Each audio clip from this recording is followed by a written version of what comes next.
pleasure, the honor of having the World Bank's country manager for Thailand here, Mrs. Burgett, and also the authors of this new report that the World Bank has just put out, which has a similar name to our seminar. It's called the Resurgent East Asia, Navigating, Navigating the Changing World. Yes.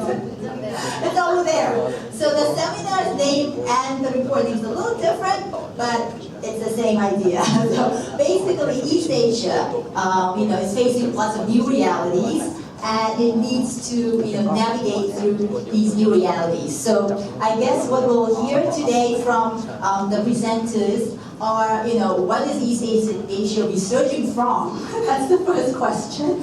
And how do we research in such a way that we will prosper in the future?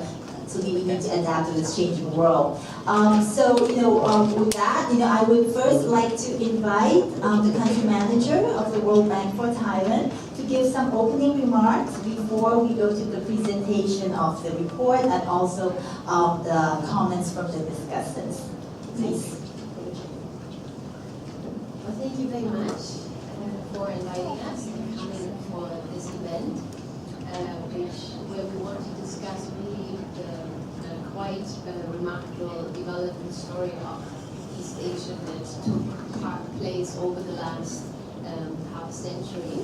And it's really an example that many countries outside of this region, but also within the region, would like to know more about and learn from, in terms of how to continue progress also beyond the middle income level to the high income level of the country.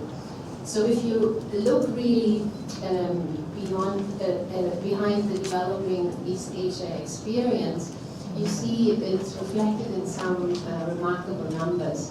And I'm also an economist by training, so I'm very closely linked to numbers. And so if we look at growth and poverty numbers, it becomes really clear what achievements were made over the last half century. For instance, since 2000, the GDP of East Asia has grown over threefold, and all 10 countries in the region, including Myanmar and Cambodia, are now middle-income countries, with 6 of the 10 having moved up from low to middle income status just in the past quarter century. And we also see that several countries, including Thailand, can realistically aspire to become a high-income country in the space of the next generation. And this rapid and sustained economic growth has meant that also over 1 billion of people are lifted out of extreme poverty. And as a result, nearly 2/3 of the region's population, including most of the population in countries such as Malaysia and Thailand, can now be considered what we call economically secure or belonging to the middle class. So that's a great achievement, not just in terms of economic growth, but also the inclusiveness of growth that happened. But we also all know that the resurgence of East Asia is still ongoing, as countries across the regions are still comparably less affluent and productive than higher income countries elsewhere in the region. So for instance, China's per capita income today is about 1/5 of the average in high income economies, while Cambodia's per capita income is about 3% of the high income average. We can also see a lot of opportunities still in achieving increasing labor productivity, which we all know as economists is key for driving growth going forward, and investment in human capital. For instance, when we look at the Republic of Korea that achieved high income status in 2001, its labor productivity was 2.5 times higher, and its human capital 1/3 higher than that of China today. So there's a lot of room still to explore for many countries in that regard. So this study that Andrew will present today is primarily about looking ahead by recognizing that what has worked well so far may not necessarily also be what will drive growth and inclusive growth in the region going forward. As you know, in the past, East Asia's remarkable success has been built on a development model that combined outward-oriented growth, human capital development, and sound economic governance. So while this model is still a lot relevant and has a lot of valid recommendation for going forward, we also see that the global environment, but also country circumstances are evolving fast, and there will be the necessity to adapt that model that worked very well for East Asia in the past to make sure that the countries meet the aspirations of becoming higher income countries. So this study focuses on 3 challenges that we observe and are related to the changing environment. And one is the one on slowing productivity growth, and that's not just a phenomenon we observe in East Asia, but globally. The risks to inclusion, where we see still a lot of ground to cover for many countries in East Asia, and the challenges to state effectiveness. And the report then also examines the implication for the region's transition to higher income status in terms of policy recommendation. So I don't want to go into more detail about what the report is saying, because you will hear it shortly from Andrew. And he will present our views, ingredients that could sustain the region's success going forward. That's really, I think, for me, the summary of the report. So I wanted to, again, thank you very much for hosting this event. It's a real pleasure to be here. And I wanted to thank our panelists and hosts. Thank you very much. And of course, all of you for taking time to come here and have a fruitful discussion. We really hope we have a very rich question and answer session after the presentation and the panelist discussion. Thank you. Thank you very much, Virgin. So now we will hear Dr. Andrew Mason present the key findings of this new World Bank report. And after that, we will then hear some comments from the discussants. So please, Andrew. Thank you very much, Dr. Kurita. Thank you, Birgit, and thank you, all of you who have come here today. It's really my pleasure to be here today to be able to present to you the key findings and messages. Can you hear me okay? No. Now, yes. Okay. Now too much. So, starting again to thank you, Dr. Kurita and Birgit, and all of you for coming today. It's really a pleasure to be here to have the opportunity to share the key findings and messages of our new World Bank regional study, Resurgent East Asia, Navigating the Changing World. I'm one of the 2 co-authors, along with Dr. Sudhir Shetty, who is also the chief economist for the East Asia region in the World Bank. I hope that all of you received a printed copy of the overview when you came in. If you didn't, there should be copies for you on the way out. This overview and the full report are also available online, and so if what we discuss here today piques your interest, then I invite you to go online and to look at the details. We put together a lot of what we believe to be rich and new data about the region as we were putting together this report. So let me start by summarizing the key messages of the report. I think Birgit also very briefly touched upon these. I think the first point to make is that East Asia's development record over the past quarter century has really been remarkable. The growth in the region has been sustained, including through regional and global crises, which distinguishes this region from other regions. The region has reduced poverty at historic rates while fostering economic security. Now, as Birgit was mentioning, developing East Asia's resurgence is far from complete. If you look at the middle-income countries in the region, while great progress has occurred, income levels, productivity, and human capital levels are still far below those in high-income countries. So for the countries in this region that are aspiring towards high income, there are still challenges ahead. these challenges are compounded by the fact that we're living now in a rapidly changing world. Trade is, growth in trade is slowing, technology is changing very rapidly, and the countries themselves are changing quite rapidly in ways that create new policy changes for policymakers in the region. So when you put this together, the challenges ahead for countries that aspire to high income and the changes that are happening quite rapidly in the world, a key message of this report from a policy perspective is that developing East Asian countries will need to adapt their development model if they are to sustain progress in changing times and adapting to changing challenges. We sometimes talk about the East Asian development model. Actually many countries outside of this region look to East Asia and try to aspire to emulate that model. While individual countries have taken slightly different approaches, there are really three key elements to what we call the East Asian model. Outward-oriented, labor-intensive growth, and this has been very important, particularly for countries starting at low income levels, where the abundance of labor was actually, in some ways, in early stages of development, countries' most abundant resource. Basic human capital development.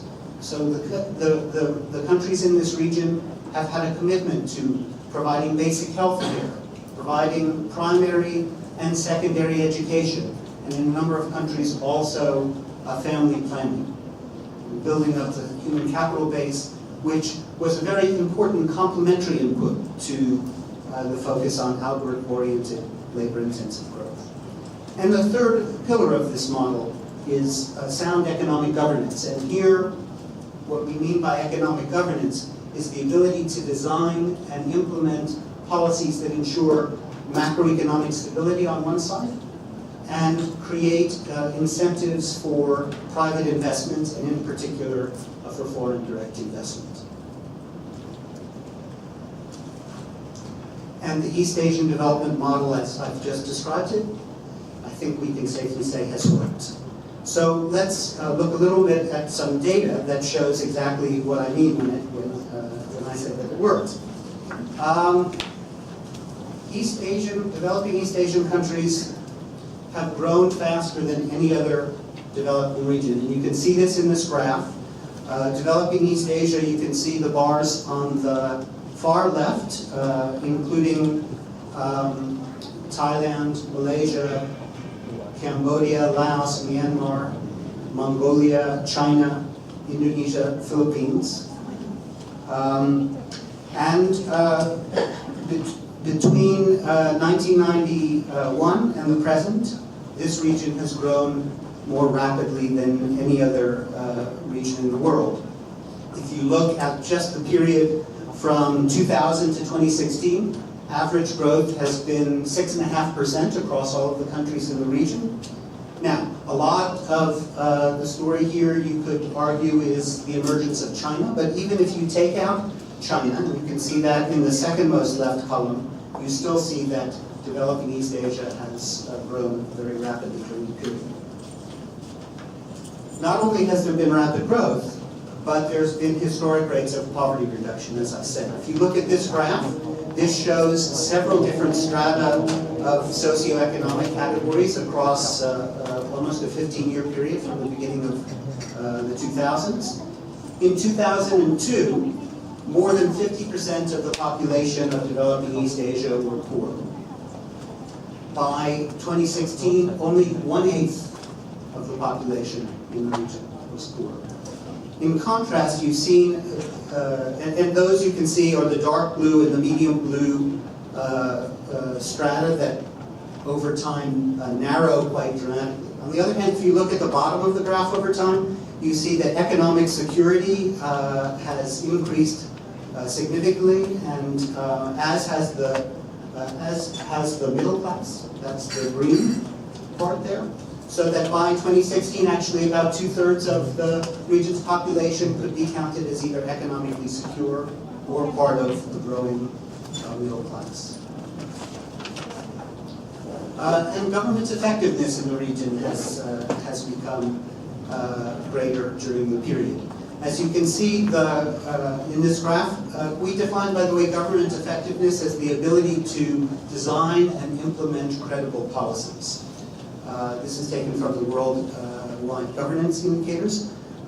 For the developing East Asia region, that's the darkest blue bar. You can see it starts on the bottom in 1996, and by the time we get to 2016, then you can see that in developing East Asia, its ranking on government effectiveness is actually now above both that of lower middle income and upper middle income countries around the world. So the East Asia model has worked.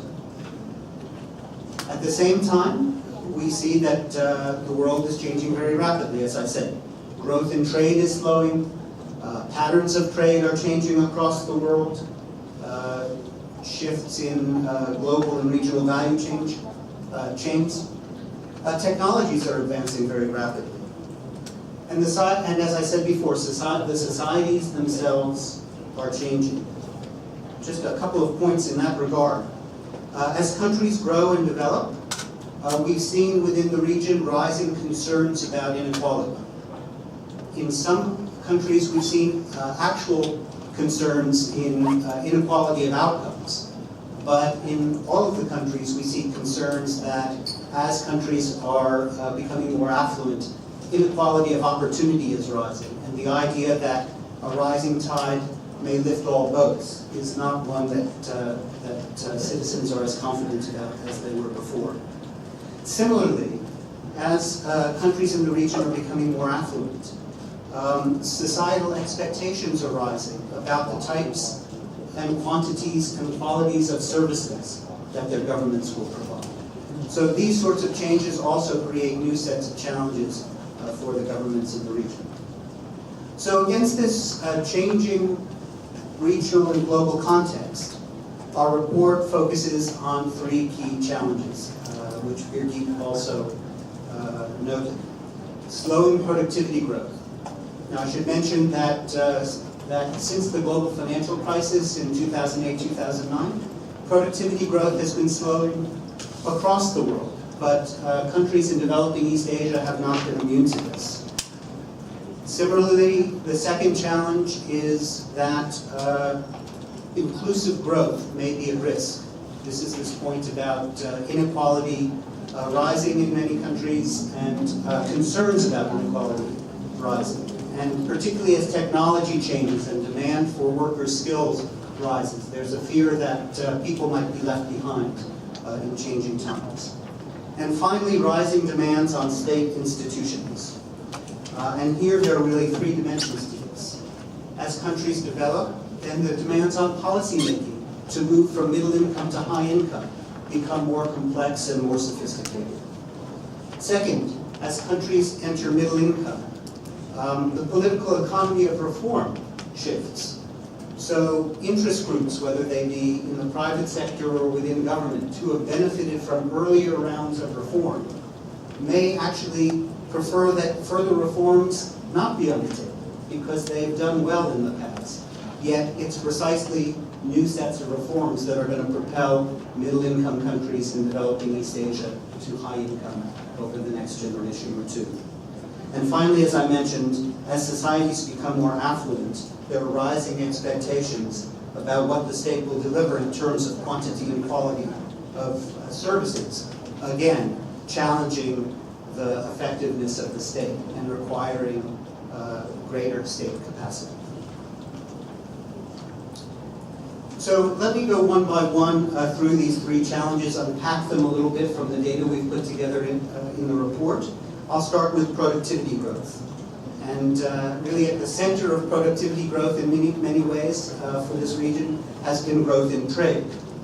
Trade, and in particular manufacturing for export, has been an important engine for productivity growth in developing East Asia over the last decades. Yet if we look at this graph, you can see that since the global financial crisis, global growth in trade has been slowing, and especially for goods trade. It's not very easy where I'm sitting to use the laser pointer, but you can see goods trade on this graph is really the dark blue line, almost black looking line. It's rising sharply up till the global financial crisis in 2007-2008, takes a deep dip in 2009, rebounds a bit, but then has been more or less flat or declining since about 2011. Now, growth in trade of services has been more robust than growth in trade in goods over the period. And this reflects a number of factors, but importantly, technological changes that are increasing the share of services in manufactured goods. So just to give you an example of this, we all, I'm sure, are carrying an iPhone or some other kind of phone. This is a manufactured good, the physical part of it. But actually, most of the value in this phone comes from the services embedded in this manufacture for export. So increasingly, as we look at trade, the services content of trade is becoming increasingly important, and will become increasingly important over time as technology changes and advances. So coupled with this slowing growth in goods trade, we see that while the region has done quite well, countries in the region have done quite well in liberalizing trade in goods, the countries in this region have also done far less well in liberalizing trade in services. So in this graph, you see a lot of cluster of dots.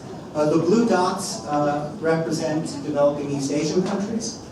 And what you can see, the graph is divided into 4 quadrants, and most of the countries in developing East Asia, including Thailand, are in the upper left quadrant of this graph. So if you're in the left side of this graph from the x-axis side, it means that you've done better than average as a country in liberalizing goods trade. Thailand is about at the average. But if you're above the dotted line on the y-axis, it means you've done less well than average in liberalizing trade and services. So as trade and services will become more important over time, this remains an important challenge for countries in the region. In addition to trade, innovation is and will increasingly be important in propelling productivity growth going forward. Yet developing East Asian countries face multiple challenges with respect to building vibrant innovation systems. What you can see here is the product of analysis of the Global Innovation Index with 7 countries from developing East Asia, looking at institutions, human capital, infrastructure, market, and business sophistication. The red cells in this figure represent areas where countries in the region do worse than they would be expected given their per capita GDP levels, and worse than the global mean in terms of their preparedness, in terms of their readiness to build vibrant innovation systems. You'll see that as a region as a whole, that there's a lot of red in the column under institutions. Institutions in this Global Innovation Index database really captures the business and regulatory environment. So some sort of broad environmental policy issues at stake here. Also challenges with respect to human capital and business sophistication in a number of countries. Now, rapid technological change represents important opportunities for increasing productivity growth in developing East Asia. And this figure captures one important dimension of that, and that's the growing importance of the use of industrial robots in production in several East Asian economies. But rapid technological change is also raising concerns within the region about how inclusive growth will be, especially as industrial automation becomes more prevalent. Or as some of our counterparts have asked us in other countries, will the robots take our jobs?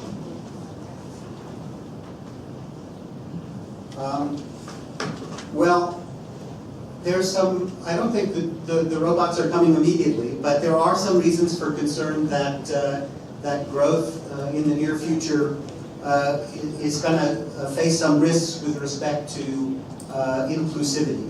So for example, as technology becomes important, then for people to have basic access to digital technologies will be very important. If you look at this graph, you can see, however, that for 6 countries in developing East Asia, that while reasonable shares of the middle class population, the green bars, or even in some countries, the economically secure population, the yellow bars, have access to the internet, that the poor and economically vulnerable have very, very low access to the internet still. There's also evidence of rising demand for more advanced skills in the region. This reflects a little bit changing technologies. It also reflects structural transformation in the countries in the region, and also moving up the value chain in production within the region. But what you can see more dramatically in this graph for Vietnam, that's the bottom panel, but even a little bit in Thailand, is that demand for higher order skills, non-routine analytical, non-routine interpersonal skills is rising, and more routine skills, manual skills are on the decline in terms of demand. As I say, you can see this more dramatically in the case of Vietnam, but in the upper rightmost panel you can see that for the younger cohort of workers in Thailand, that there's also a divergence with increasing demand for higher order skills. Another challenge as countries move forward and develop in the face of changing technologies is the fact that that learning outcomes are still challenged both within and across countries. Especially given technological change, demand for higher order skills, having a good education, good learning outcomes will be important. You can see variation across the different countries here in the levels of standardized test scores. But what you can also see is that in each of these 5 countries, that learning outcomes are better among the middle class and economically secure than among the poor and economically vulnerable. So again, there are some real risks that inclusive growth as we know it will be at risk going forward in the region. Moreover, if you look at public spending on the social sectors in developing East Asia, it's relatively low compared to other regions. This means that if people are falling behind because they don't have access to technology, because they don't have the skills, that there's also a real risk that the governments are not investing in the sorts of services and support to help people who find themselves falling behind in the face of changing times. The third challenge we outlined in the report focuses on governance and state institutions. And I mentioned earlier that government effectiveness in terms of policy formulation and implementation is quite high in the region. But in contrast, if we look at citizen voice and accountability, developing East Asia does relatively poorly. Again, this region is the lower dark bar, and its ranking started 20 years ago low and remains low relative to other lower middle income and upper middle income countries. Moreover, if we look at governments, we see that there are fewer constraints on executive decision making in the region than in most upper middle income countries.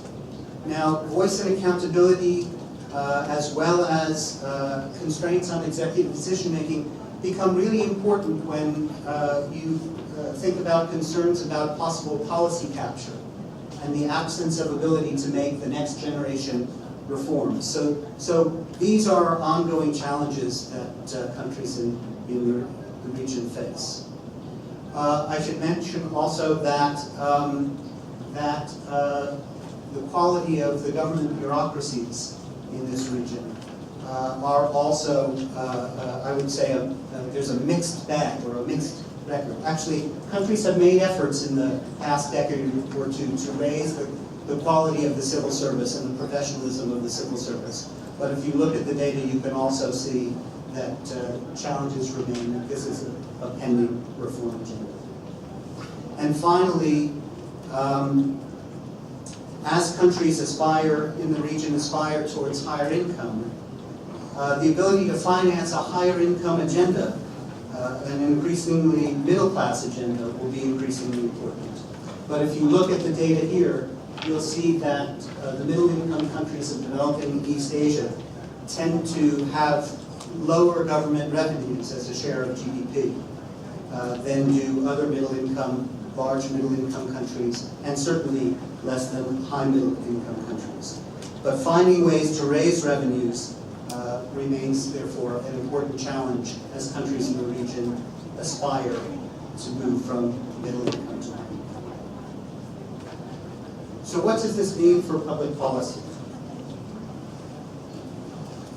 The bottom line is that developing East Asian countries will need to adjust their traditional development model to address changing circumstances and emerging challenges.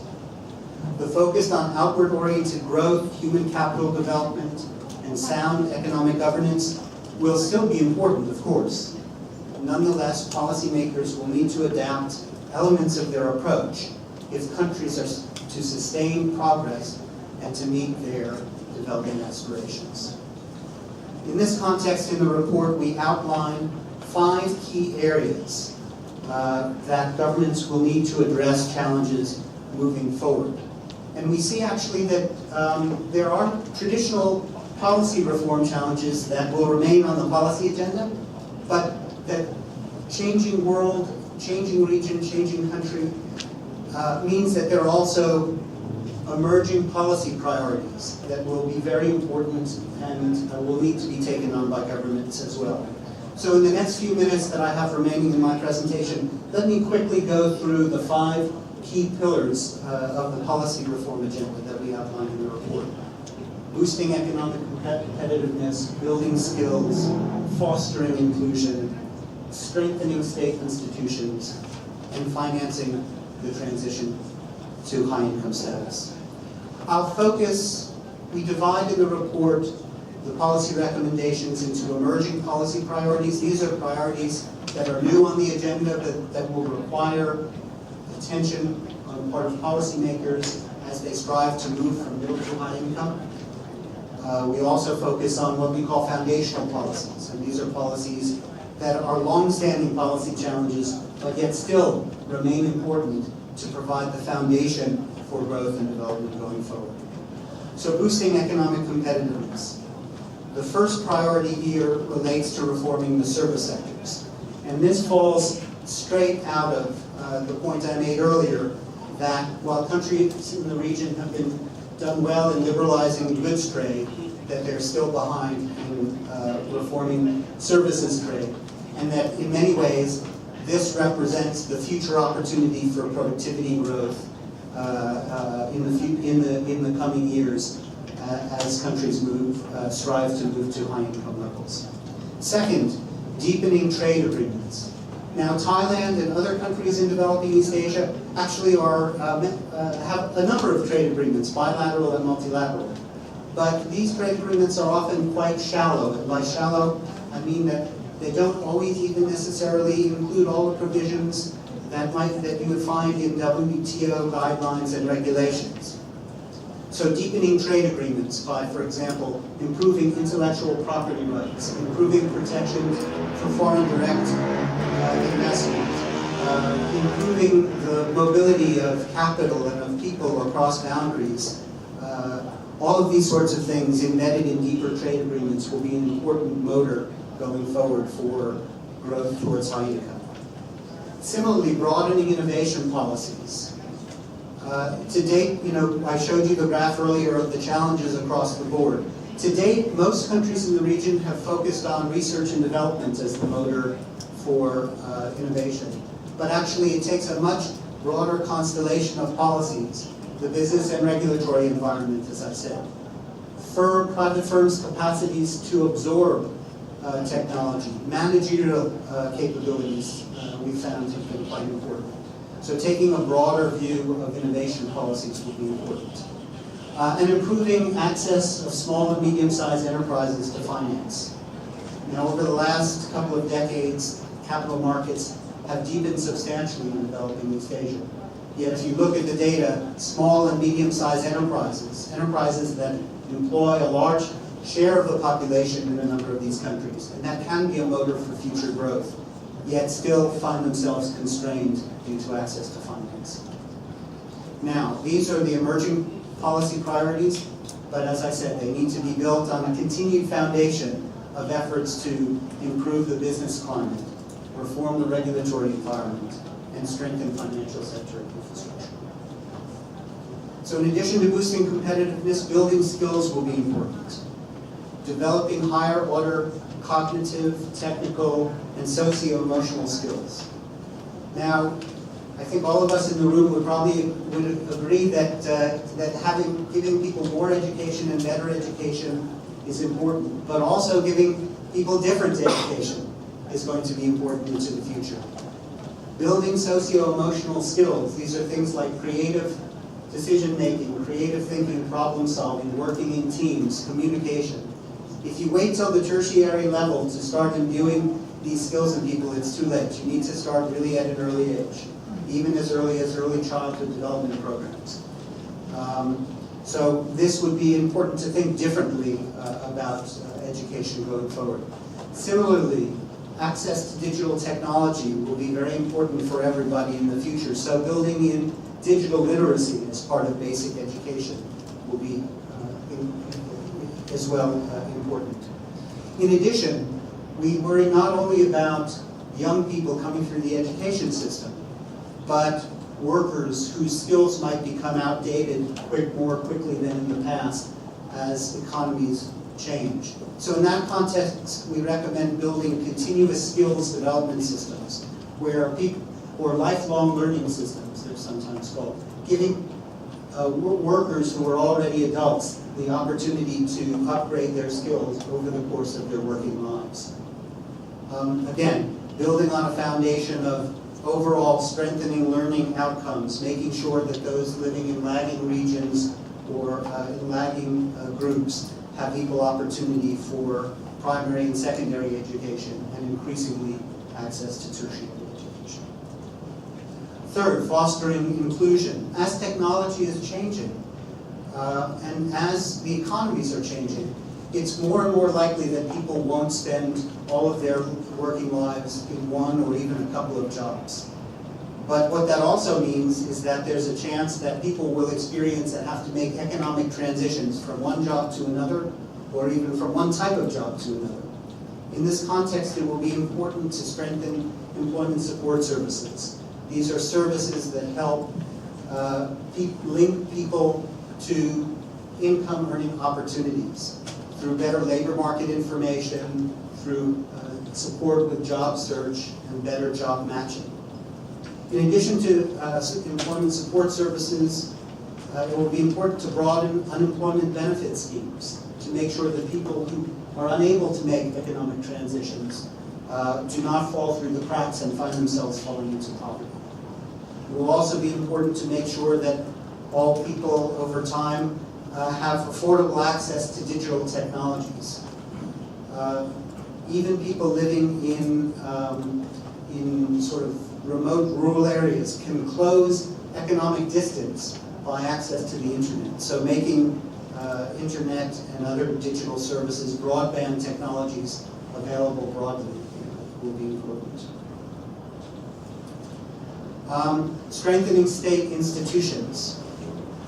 So again, we worry that as countries seek to move from middle to high income, that policy reforms could be hindered by policy capture. And the mechanisms to move beyond capture involve expanding mechanisms to promote citizens' voice and participation. This can be done through formal and informal mechanisms to promote public consultations, to make information available, and to seek inputs of citizens to participate and provide inputs into the policymaking process. For this to be effective, however, it's important that governments in the region become more transparent. And what we mean by that is that they provide real-time, timely, and accurate information to policy proposals, to budgets, both budget plans and budget execution, so that people have an opportunity and the knowledge to weigh in. In addition, it's important to strengthen systems of checks and balances. Again, this can be done through strengthening legislatures, independent judiciary. We know that in some countries, broad business coalitions can also provide checks on the executive, as can international agreements, such as trade agreements, which provide a set of external norms by which governments are committed to abide. Building on this foundation of increasing voice, transparency, and accountability, it will continue to be important as well to strengthen the bureaucracy that will be the motor and the engine for the implementation of state programs, service delivery, and so on. And finally, an important element for moving from middle to high income will be financing the transition to high income status.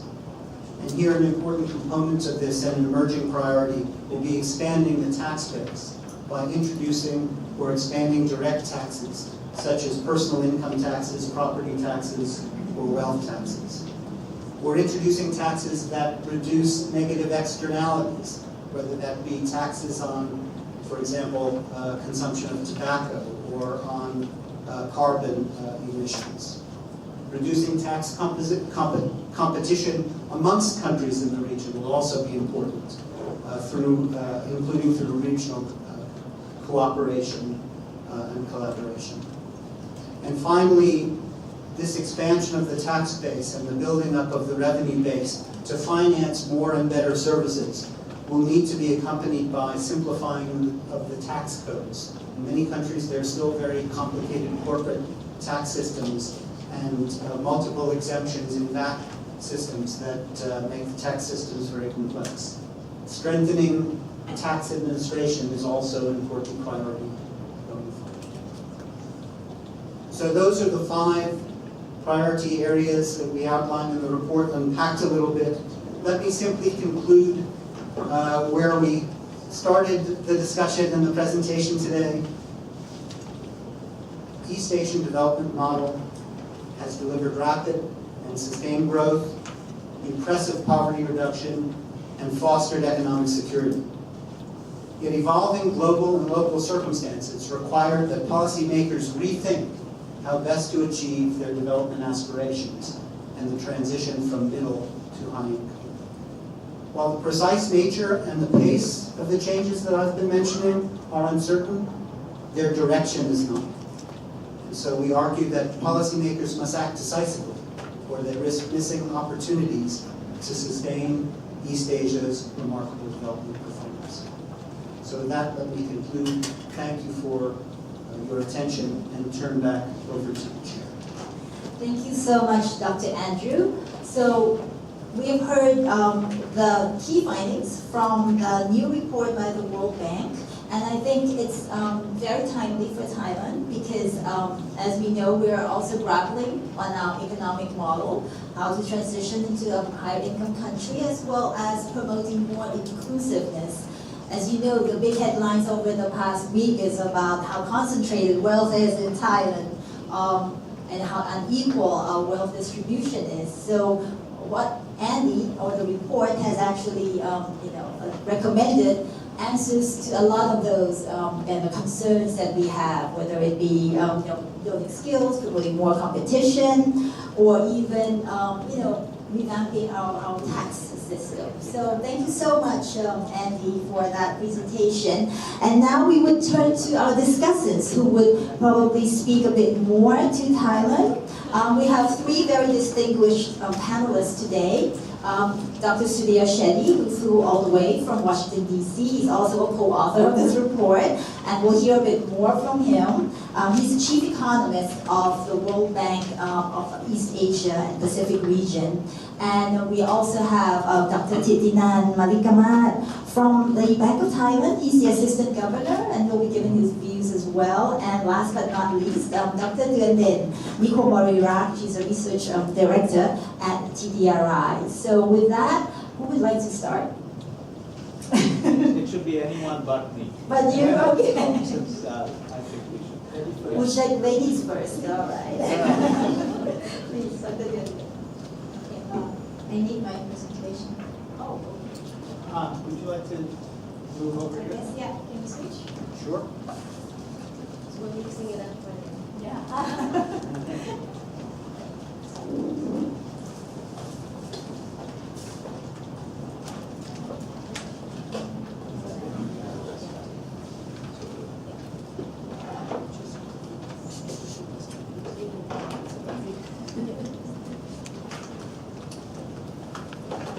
Thank you, Dr. Deida, and thank you, Andrew, for a wonderful presentation. Okay, I am tasked to comment on Thailand case, and in particular on services sector. Because, I worked in this area for a long time. Let me begin by saying that I agree with what the report has presented. I think it's very precise, and I think everything is relevant to the case of Thailand. Thailand's growth has slowed down, and I think the major problem is that we're running out of steam. And our steam engine is the manufacturing sector. But it's running into the wall, and we cannot, I think, in the next generation, we have to rely on services to be our engine of growth. But Thailand has not been able to improve productivity in the service sector, and that is the key. That's why. And I think with the service sector example, you'll see that all the problems mentioned, be it slow productivity growth, risk of inclusion, and rising demands from state institutions, are all embedded in the problem with our service sector, and I will show that now. Why does Thailand have so much problem with the service sector and not so much with manufacturing? I think when you compare manufacturing and services, there are fundamental differences. When you talk about manufacturing, it's about sending over products from overseas, and you face tariffs and non-tariff measures. So negotiations in a trade is very simple. You lower my tariffs, I lower, and I lower my tariff, you lower your tariffs, and we exchange goods, and both are happy. But when it comes to services, things are not so easy when it comes to trade negotiation. Because you're not sending goods anymore.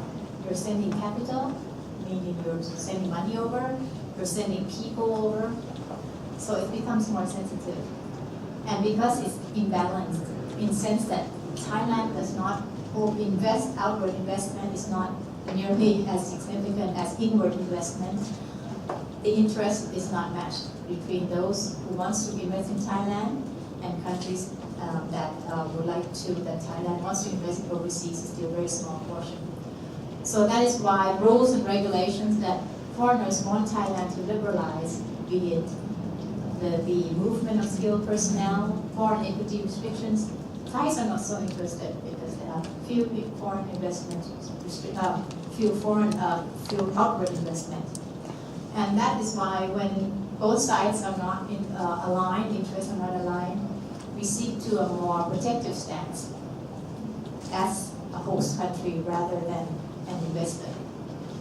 So that's why the rules and regs, so that's why we still have very strict rules governing the movement of capital and the movement of labor across the border, which is required for the provision of trade services. Just to give you a sample of the myriad of restrictions that Thailand imposed on capital, movement of capital, and movement of labor. For example, on capital, I think we are one of the most strictest in Southeast Asia. I'm sure most of you are familiar with the Foreign Business Act, which is List 3. List 3 prescribes clearly that all services are prohibited. Foreign investors are not allowed to operate in any service business. Okay? So that means foreign investors' equity share is limited to only 49% for any services. It's not a negative list, it's a positive list.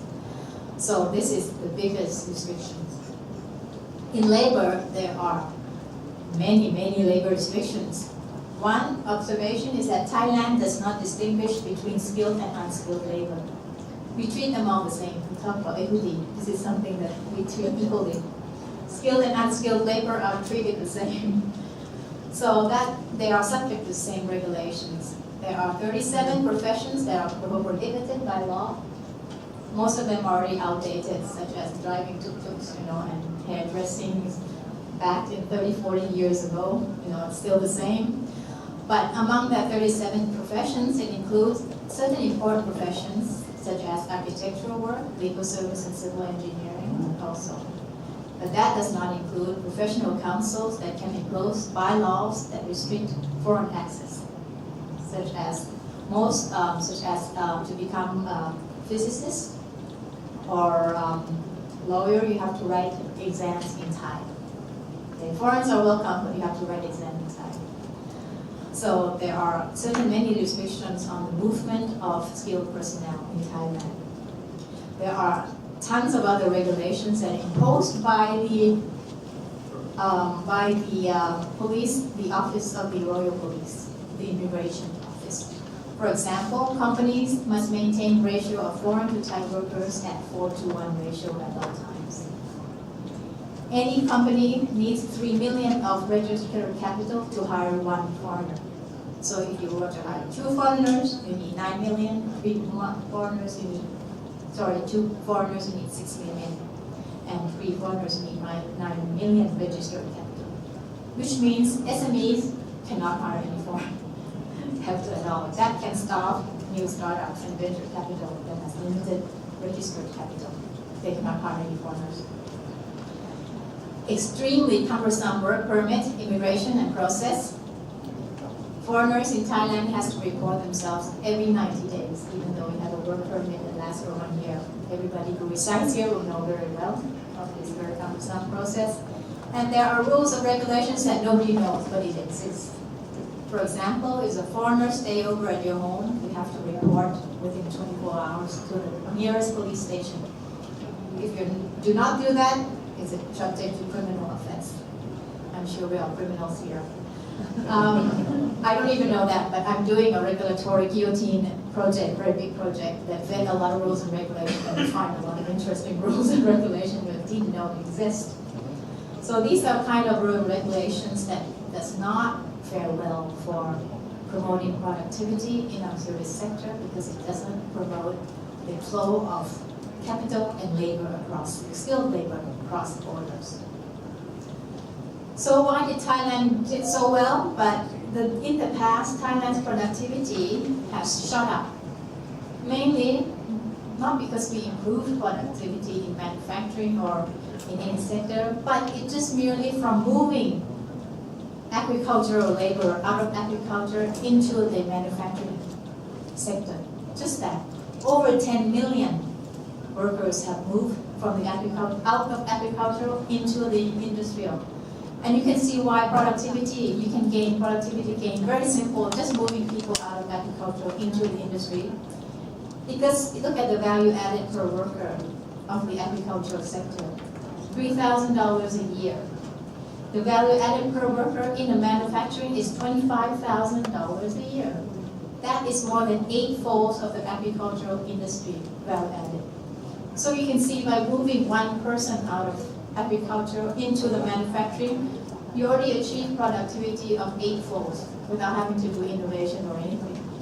Okay.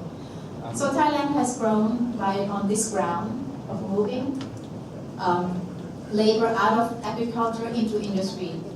Labor used to contribute to, in the 1980s, labor contributed to 65% of our workforce. Now only 31, almost half, so you imagine. Big change in over 30 years. Okay. So, as it stands today, Thailand's GDP, 55% is in the service sector, 36% in manufacturing, and only 8.2% in agriculture.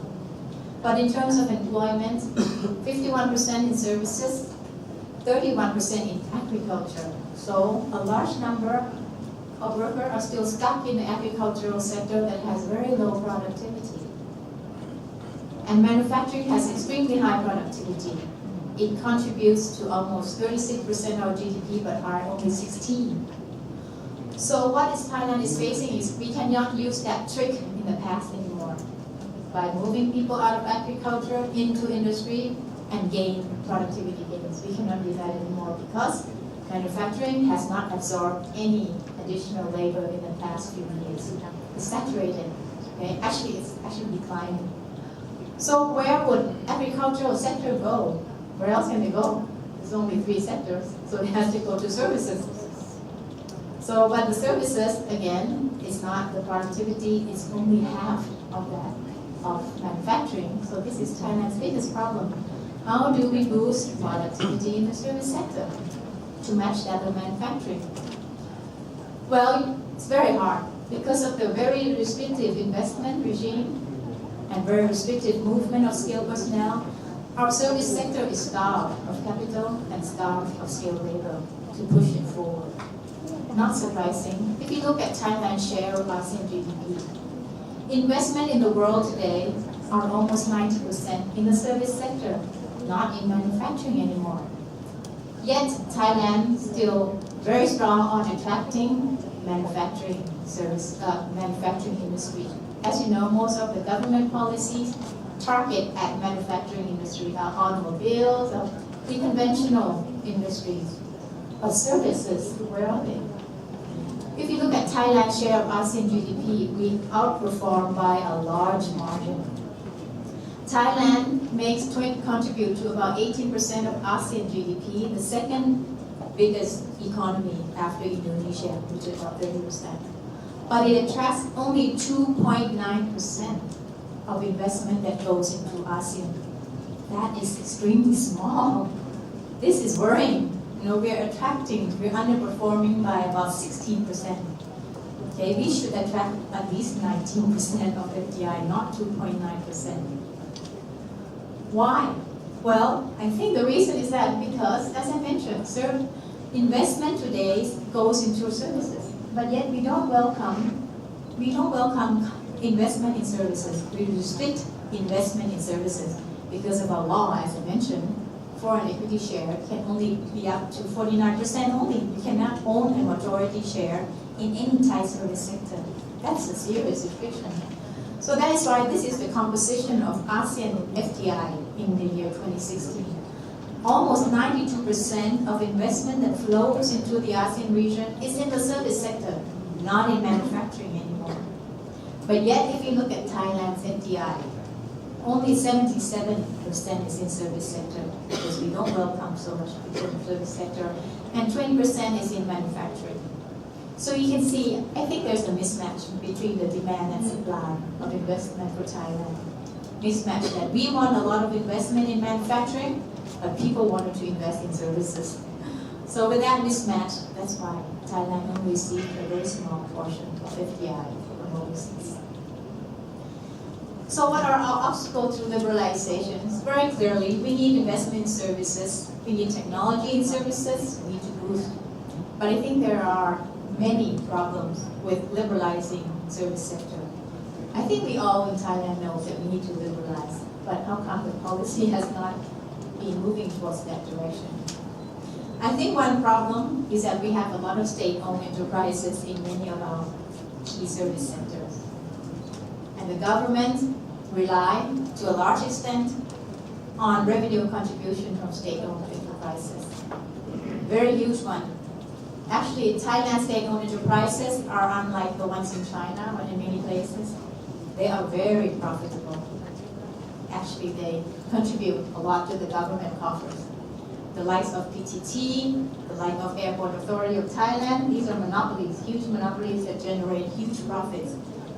Part of which goes to the government, so it's very difficult to liberalize if that means undermining the usual revenue that the government gets from these enterprises and a lot of resistance from these enterprises. Number 2, obstacles to liberalization is the protectionist stance of many professional services. accounting, legal, architecture, engineering, they have their own bylaws. It makes it very difficult for any foreign professionals to work in this country. And this is a big problem. ASEAN has many MOUs on many professions, but if you read the fine print of these MOUs in ASEAN, one verse is everything is subject to domestic laws and regulations. So that's case closed, you know. Third is that I find that service sector is unlike manufacturing. It's tied up a lot with government rules and regulations, and that's why it's a problem. And these rules and regulations usually are not so friendly to competition in general, not even foreigners, even to Thai competition. These rules usually restrict competition. And I would say that I sense that there are a lot of regulatory capture, meaning the regulator sides with the private companies that it regulates quite a bit. It protects the businesses that it regulates rather than protects competition and consumers. So I think because of these three things, it has been very difficult to liberalize the Thailand service sector.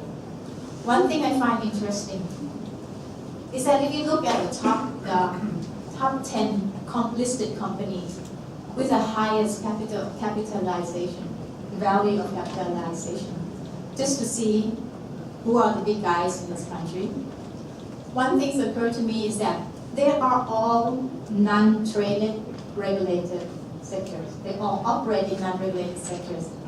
But if you look at the same list in Korea, South Korea, you will see the likes of Samsung, LG. These are export-oriented companies that are very efficient, global players. But look at Thailand. They are not global players. They are domestic players. And these domestic players are usually, actually, the first one is already state-owned enterprise, the PTT. Monopoly in many areas, in the transmission of gas, buying and selling of gas. Number two, Airport Authority of Thailand, another monopoly, another state-owned enterprise. Number three, CPL is retail, 7-Eleven basically. Okay, this is not state-owned and some competition.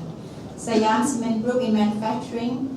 The rest is also in telecom and banking. We have a lot in banking. I want to say that there's no competition in the banking sector in Thailand.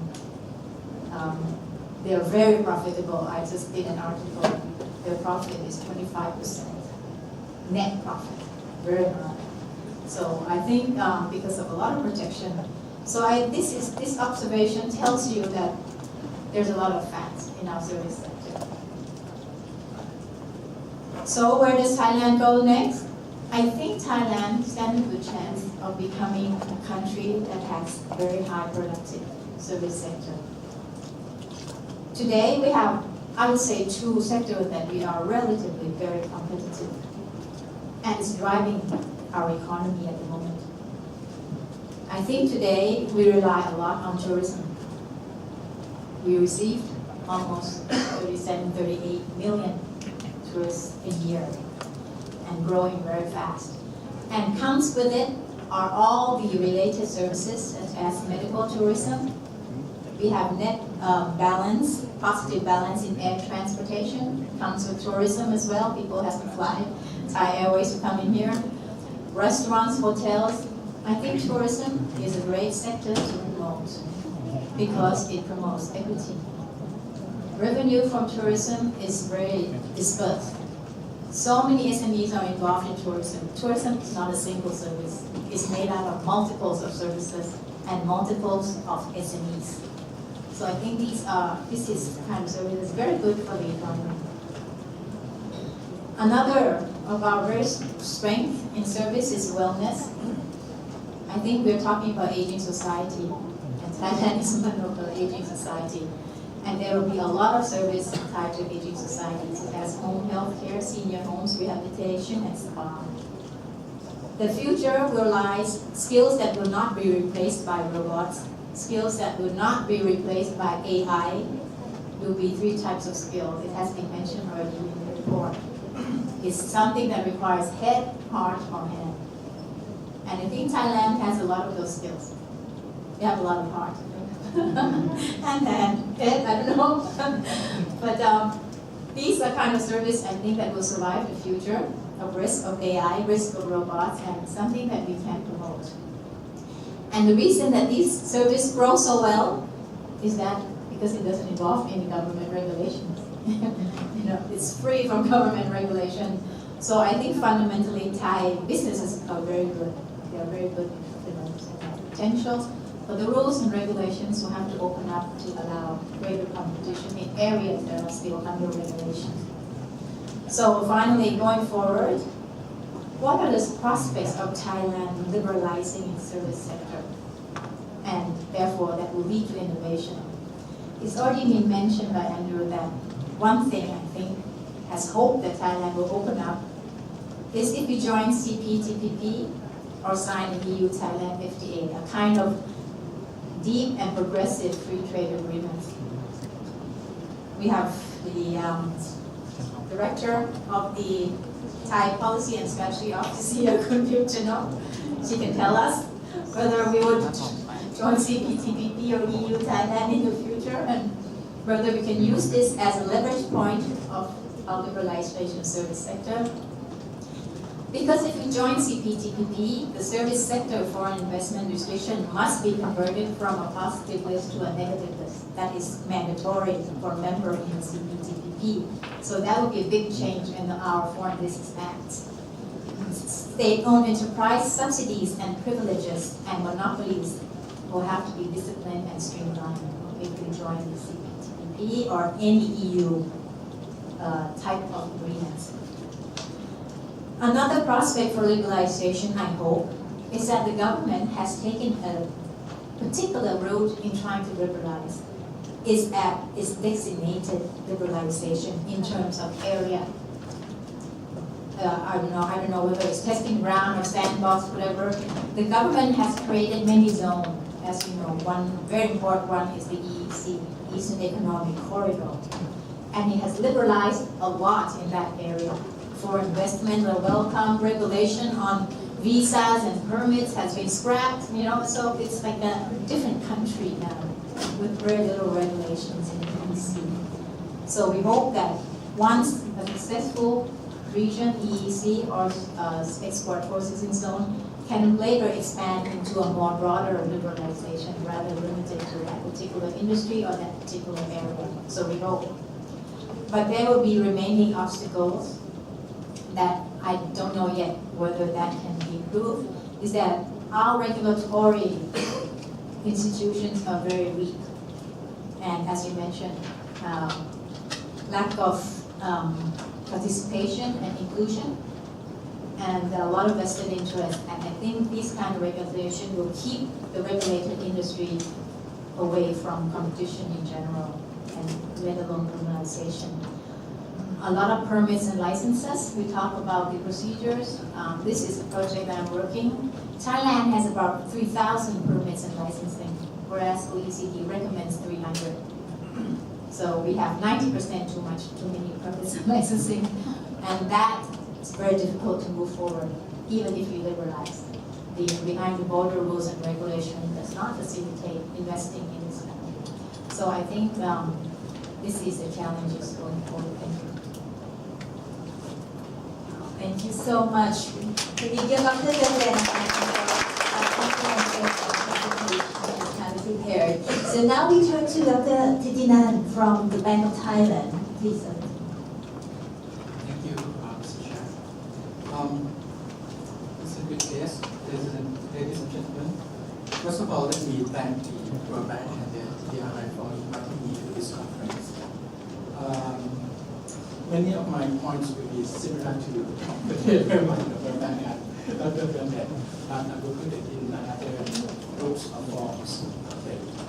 In a nutshell, the paper talk about how to move from the middle-income country into the high-income country. I'm sure that all of us have been working the words, what got me here, one get you there before. Meaning that for Thailand to move to the high-income countries, we couldn't employ the same strategy as before. And also, the way we move to high income in the next 10 years perhaps, we are facing the new external environment, which is very what we call in VUCA world, volatility, uncertainty, complexity, and ambiguous. In the time of constant change, there's a need for constant agility and collaboration between players in the economy. Now, look for Thailand again. Dr. Deunden also mentioned that we also have to look at our own challenge, structural problems. Obviously, the first one in my mind is that we are moving into the aging society. Perhaps Thailand is among the first middle-income country that are moving towards aging society. While we are at this stage, this will have a profound implication on the dynamic of growth, and it will have important implication for fiscal sustainability. We have to be very careful about this while we're moving forward. The second thing is that the labor markets. Again, we have a very large informal sector. The working informal sector accounts for like 42% of the total labor force, meaning that 60% are in agriculture and service, and about 10 million people are still in agriculture that have a very low income, as you very mentioned. So before we go towards high income, we have to think about this issue carefully on the strategy that we want to do.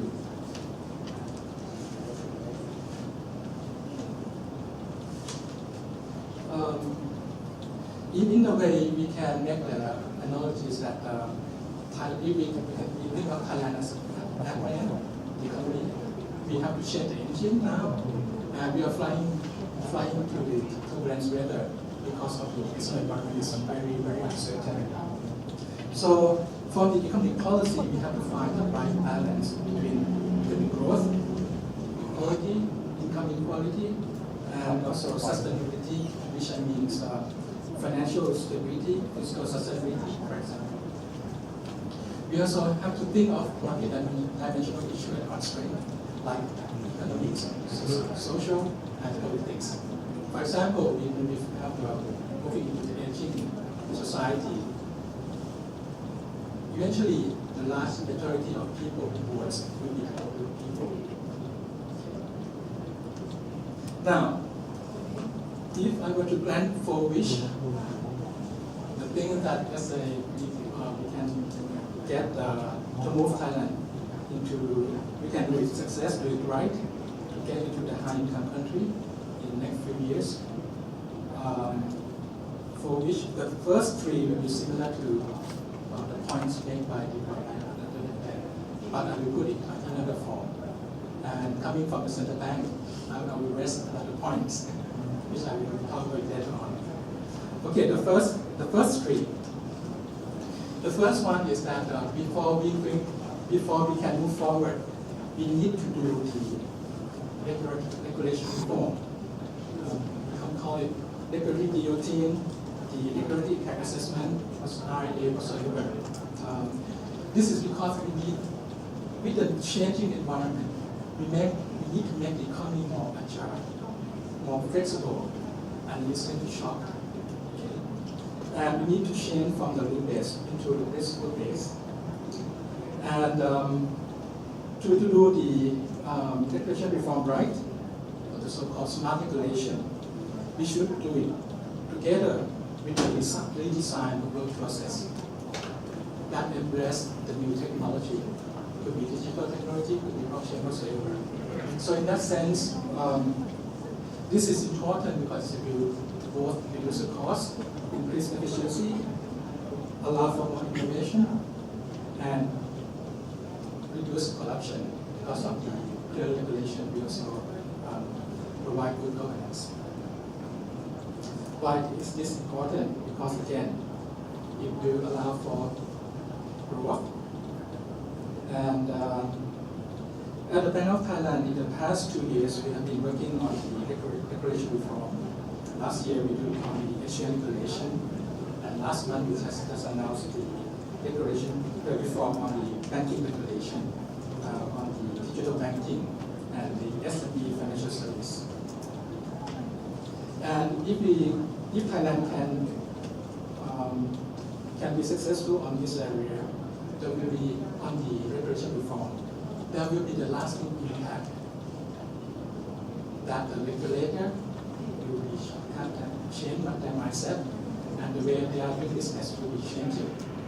Because we have to do the hearing, we have to think of the impact on stakeholders and so on. Okay, so in a way, this is kind of the reform on the regulator and government. Now, the second things on my list is the move towards the digital economy. This started a few years ago with the so-called the National Improvement Project by the government, finance, the bank, and the banking sector work together. We can still remember a few years ago that we have to pay like 15 to 20 baht per transaction for the payments. Now with the prompt pay, it's free of charge. Okay. We have the QR code, the first one in the world that we standardized. And also the government come up with a very important project, the government welfare card programs. It's help us to help the poor, targeted, and do not distort the markets. So in a way, the digital economy, why is it so important? It's reduce cost, it's achieve potential growth, and also the digital track record can allow us to do more with those information. For example, for the SME, we can do what we call the information-based financing. We can have a better risk assessment for those SME. They can get more of the credits. And also, again, as I mentioned already about the tools for income distribution that Thailand implemented. Although we have made significant progress in the past few years, but again, if we benchmark with other countries and countries, there's a lot remain to be done. Eventually, we can add new technology like ERP, distributed technology to the system. We have to make sure that the SME, the government, and the population are fully moving to the new digital world. It could help US to complete this. But I think this is very important. The third one on my list, again, is the same as Deunden wrote that paper, is the importance of the human capital development and the labor market policy. Why? Again, this is because it will improve the long-term economic growth and at the same time improve equality in the society. This year has been major, I think, important change. The government set up the so-called the Equitable Education Fund, กองทุนเพื่อความเสมอภาคในการศึกษา They are targeting like 4.3 million children in the next 3 years. And if they have enough resource and they can fulfill their task, I'm sure that in the next 10 years, we will be in a much better position. And also on the labor market policy, again, it's very important. In the way, I think we should think of the labor market policy not as a social policy. It is an important economic policy. So if we think of the social things, it's like, oh, we have to help the poor. No, it's an important economic policy that has to be made by at the highest level, both the formal and the formal sector. Okay, the first 3 items are similar to the speaker, except that I put in different groups. Again, coming from the central bank. Looking forwards, we are moving into the rural world. Yes, we see many challenges, we see many source of risk. So we should put at the same time the emphasis on the issue of financial stability, cybersecurity, and the long-term fiscal sustainability, because again, we are moving towards the aging population and to be out of the fiscal burdens forwards. Again, okay, these are 4 items that I think: regulatory reform, digital economy, human capital development and labor market policy, and take care of the risk. Now, the journey forwards to the higher income, I think, should start from changing our mindset. That the thing in the past cannot depend on it anymore. We have to employ the new strategy and change the way we work. We need to work together. We cannot, because it will become a lot more complicated world. No one would complete task by themselves or by an organization. At the Bank of Thailand, last October, recognizing the importance of structural issue, structural challenge for Thailand, we set up a new department called Structural Economic Policy Departments. And we all economists in the region, we have 3 regions, representative region north, east, south, and under this department, so that we will work more on the structural issue for Thailand. And again, as I mentioned, we hope to be a part of the solution and working with other stakeholders to tackle this issue. Thank you. Thank you so much, Deepening, for sharing your thoughts from back in Thailand. Last but not least would be Dr. Sudhir, and after this we will open for questions and answers from the audience, so please be prepared with your questions. Please, Dr. Sudhir. Thank you, Kirita.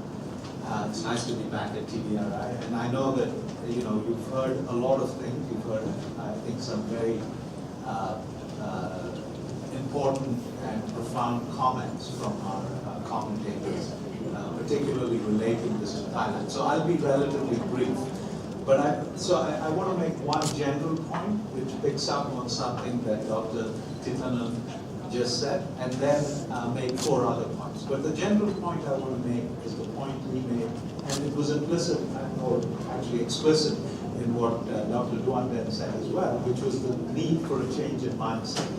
And the way I would frame that is the fact, and one of the reasons we spent so much time in this report summarizing East Asia's success is because it truly is, the way I look at it, and I've been in this field for my entire professional life, this is the development success story of our generation. We should not forget that.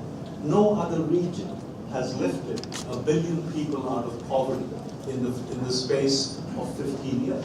That's remarkable. But the downside of that is that one can fall into a trap of complacency. One can begin to think that what got you here is what's going to get you ahead. And I think as both Dr. Deunden and Dr. Thitinan have said, that's not true. In development, as in other things, past success doesn't guarantee future success. The world has changed, countries are changing, so they need to change their approaches. So on that, let me just make 4 points. First, I think Dr. Deunden very well, much better than we actually did in the report, pointed out the linked nature of the challenges. In talking about services sector reforms, she illustrated how this is not a technical problem. It's not as though people don't know that the list she put out there, that this is a problem of state-owned enterprises, or it's a problem of regulatory capture. What it is a problem of governance. It's a problem that, having got here, there is now an inability to build a coalition for change, because those who have benefited from the previous developments want to keep those gains. They don't. There is no incentive for them to change. So it's a much harder question than solving a bunch of equations and figuring out what the optimum is. It's how you change a political equilibrium that is resulting in a worse outcome. So, and that I think is at the heart of the challenge around services that she highlighted. And in this instance, it's really interesting. One of the charts that Andy presented is the one that maps the restrictiveness of services trade against tariffs. And what you see there is what we call in the report the second wave of successes in East Asia. These were Thailand, Malaysia, Indonesia, countries that are now largely upper middle income countries. They do worse on services sector liberalization than Cambodia. So in other words, this country that came later has liberalized more, and the reason for that is that these early movers, the ones who liberalized first, there were sectors that gained, they then blocked further reform. So that's, I think, a very useful perspective that she provided, which I think needs to inform how one thinks about reform. The second, she pointed out the role for multilateral agreements, CPTPP in particular. Andy and I just came, we presented this report last week in Vietnam. Vietnam, okay, they were a low-income country when Thailand was already a middle-income country. Well, the bad news I have for Thailand is they're catching up pretty fast. And part of why they're catching up pretty fast is they've already signed that FTA with the European Union. They've already become members of CPTPP. So they have entered into those commitments to liberalize things. These are deeper trade agreements. They get into things like SOE reform that on their own the Vietnamese might not have been willing to do, but now they have to do it as a result of this external commitment to us. So I think a very important message here is perhaps it's time for the Indonesias, the Philippines, the Malaysias, the Thailands to be also, well, Malaysia is part of the CPTPP, but the other three aren't. And perhaps it's a way to start thinking of those external commitment devices as a way to break this logjam, to break this political equilibrium here. The third point I want to come back to is the point about that Dr. Deunden made about Thailand as an aging society. Now, we don't spend as much time on it in this report for one reason, which is some colleagues of mine at the World Bank did actually a very large report on aging. It also had a much better title than our report. It was called Live Long and Prosper, which for those of you that are fans of Star Trek will recognize that it comes from the Star Trek. So that's why that book sold a lot, because I think people thought they were downloading something related to the Star Trek series. But it was a very thoughtful and very deep analysis of aging in Asia, in East Asia. And one of the points it made is countries like Thailand, Vietnam, and China are both aging at a pace that is much more rapid than has ever been seen in today's advanced economies. And they're doing so at income levels that are far lower than today's advanced economies. So they're getting old before they're getting rich. And this poses many of the problems that Dr. Deunden mentioned about fiscal sustainability and things like that. Now, I would also build on that to go back to this point about human capital. What that implies is that it's even more important then for these countries that are aging so fast to make sure that the young people that are coming into their labor forces have a lot of human capital. Well, I have bad news. Recently at the World Bank IMF meetings in Bali, the World Bank unveiled something called the Human Capital Index. And it looked at, if a child were born today in countries across the world, what would the value of what could this child aspire to in terms of health and education and longevity? Well, the good news for East Asia is the top 4 countries in the Human Capital Index worldwide are East Asian countries: Korea, Singapore actually is number one. Singapore, Japan, Korea, and Hong Kong, China. The bad news is that among the 10 developing countries, middle-income countries in East Asia that we cover, you have to go down to number 44, I think, or 46, before you get to the first of them, China. They're all down there. And the even worse news is that you, Thailand, are below Vietnam and Mongolia.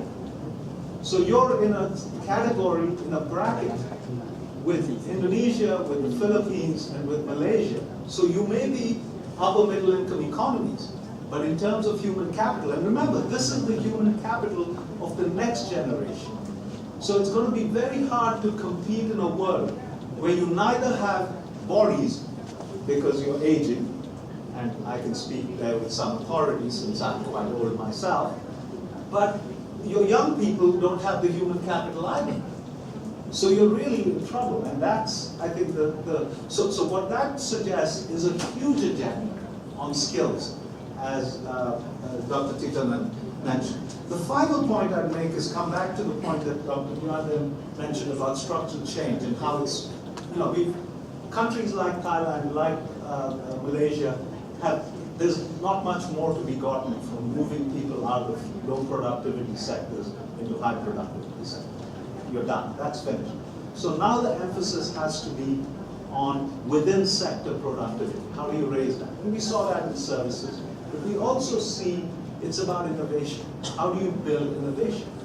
And one of the things we point out in this report is there's a tendency to think of innovation narrowly as being about research and development. It's about more than that. It is, and I go back to the table that Andy put up in his presentation that showed the weaknesses of on innovation systems across the region. And Thailand comes out very poorly. And in particular, one of the big weaknesses in Thailand are the institutions and the regulations that determine, because at the end of the day, firms innovate in part because there's an environment that supports innovation. And that environment is relatively weak in much of developing East Asia, including Thailand. And this is, I think, a reason to continue efforts at regulatory reform along the lines that both of our discussants have wanted. So let me end there. And I look forward to the discussion. But thank you again to our discussants for very thoughtful comments. Thank you so much, Dr. Sudhir, for those additional comments. So now we open the floor for questions and answers. We have around 15 to 20 minutes. Please tell us where you're from and your question. Sure, thank you. My name is Deunden. I'm with UNICEF, the East Asia Pacific Regional Office. I'm a regional advisor. I had the pleasure to stand in and come here instead of my supervisor, so I'm really grateful. This was an amazing presentation. The report is so rich and lays out all these issues very clearly. Thank you, so I don't have to stress my voice. There was one point that I was surprised or wondering. I have not been to such analysis and presentations that looks at development and economic growth without having a point or a report that talks about how gender equality is needed to get there. Looking at Thailand, I think in your presentation I have not come across a reference of the female workforce, skills of girls and they're in school, but how it leads to employability, what is holding back. So I'm a bit surprised. Is there a reason that it wasn't included? Should we just take a few questions? Sure, any other questions? Please be behind. Yes. Tell us where you're from. I'm Jane from a reporter from Shinhan East Asia. I have a question for Andrew. Basically today the topic is about resurgence, right? So you mentioned about technologies slowing trade growth and changing country circumstances, which applies to East Asia. Don't you think it sort of applies to even South Asia too, where the underdeveloped countries or even each individual country at all, normally in East Asia? Yeah, was this for the first round? I will have some comments later. Wonderful. But why don't you comment now? We want to know when Thailand is going to sign up to CPT. Not so soon. Maybe you want to answer some questions? Okay. Well, we can Okay, take. so what's Yeah. the first? Well, why don't you take? I can come back. Take whichever. Which one you? Okay. One for you. I'll take. Okay. So, look, on resurgence, I think, look, the point here is that, it's possible to make the argument that you made about resurgence, but I think there's two things. First is the report, we're situated in the World Bank, focused on East Asia, and so the report is itself about East Asia. But why resurgence?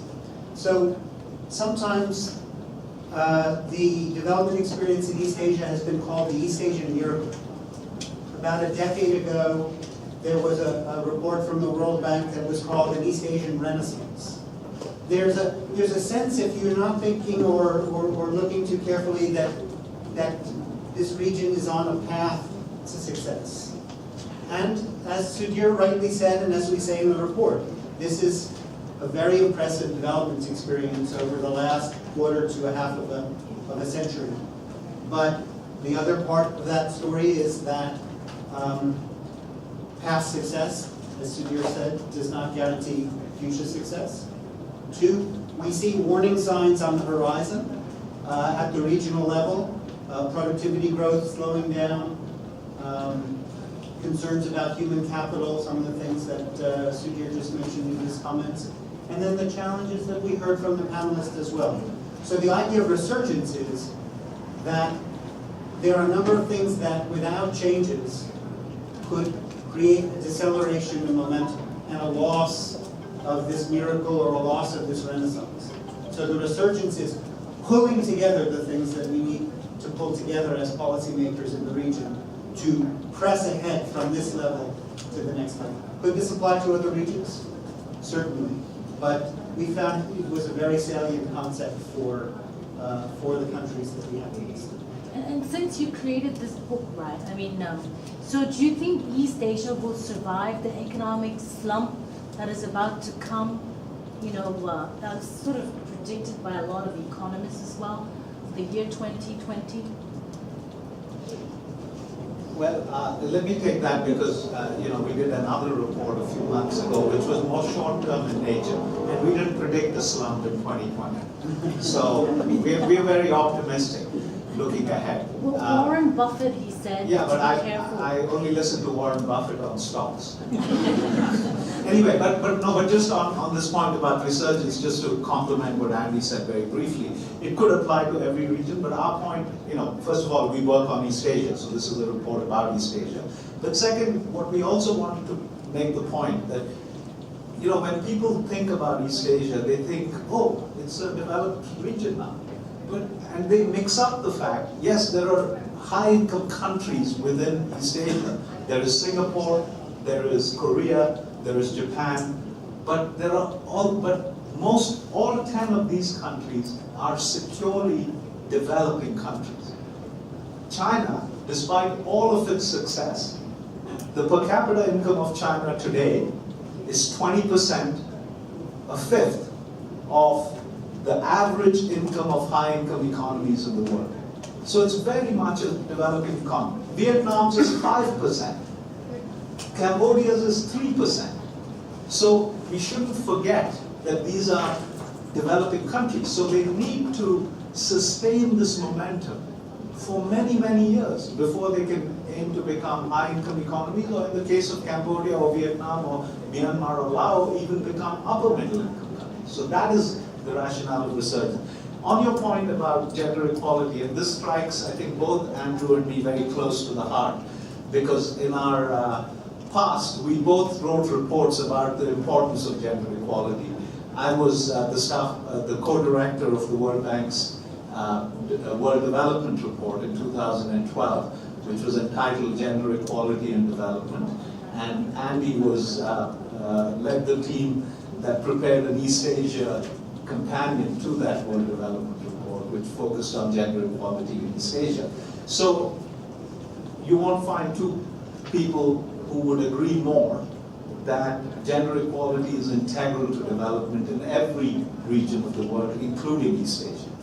That said, what we tried to do in this report was we didn't try to cover every development challenge. So for instance, you'll find very little in this report on the challenge of climate change. That's not because climate change is not an important issue for this region. Of course it is.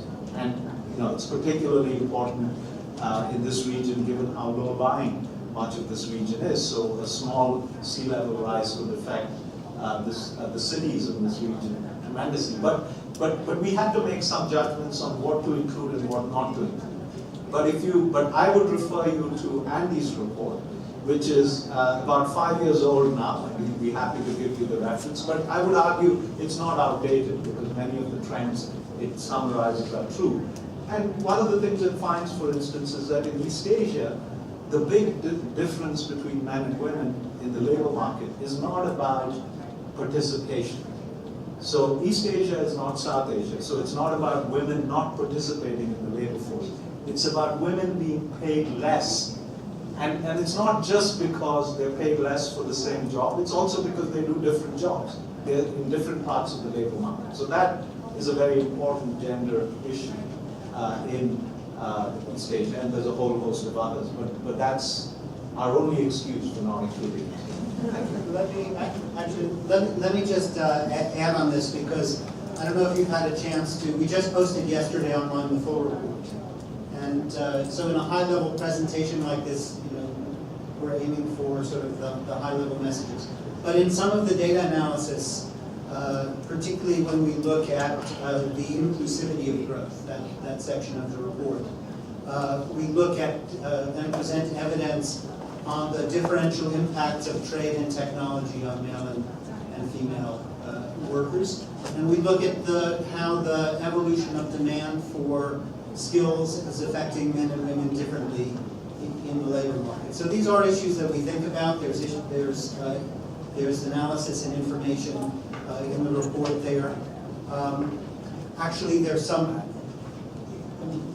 despite some of the lingering disadvantages that we see, there's actually, I would say, maybe even some interesting, potentially positive, good news for female workers in East Asian economies, in the sense that if we look at the evolution of the task content of jobs over time, we see that women more quickly than men are inhabiting the growth industries and the growth sectors that are requiring higher order analytical and interpersonal skills. Now, this in its own way still reflects the traditional gender division of labor, but the way that labor markets are developing, despite many long-standing concerns that Sudhir mentioned, I'm sure that you have on your mind, there is also some potentially promising news in there. So I would invite you to go online if you haven't had the chance already. Take a look. We can continue as well. I think I've corresponded with a colleague of yours in your office prior to this event, so we can continue that conversation offline. Thank you. So this is a report that's hot off the press. It was just launched yesterday, so it's such a privilege to be able to hear it from the horse's mouth just a day later.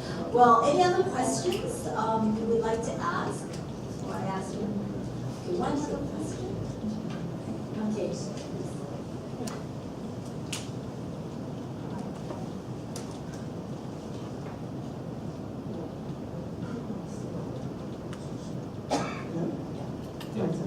I'm Janet from the Thai Swedish Chamber of Commerce. I've got a question, which is it's basically just because you mentioned that 31% of people are employed in the agricultural sector, but you haven't actually haven't elaborated on how that fits into the future resurgence of East Asia. So can you please just talk a bit more about that?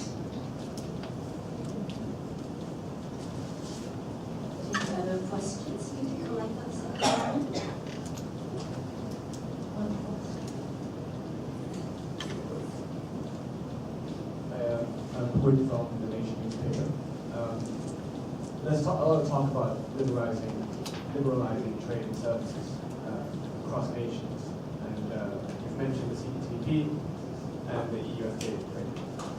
One of the big themes in regional cooperation next year is that Thailand will be chairman of the ASEAN Summit. So I'm wondering what Thailand can do with our ASEAN neighbors and not with the EU or the rest of the Asian states, specifically in the ASEAN region. What can we do to help liberalize the trade and services and to promote the service industry that's necessary to carry on the growth of our economy? Any more? Sounds like a lot of questions.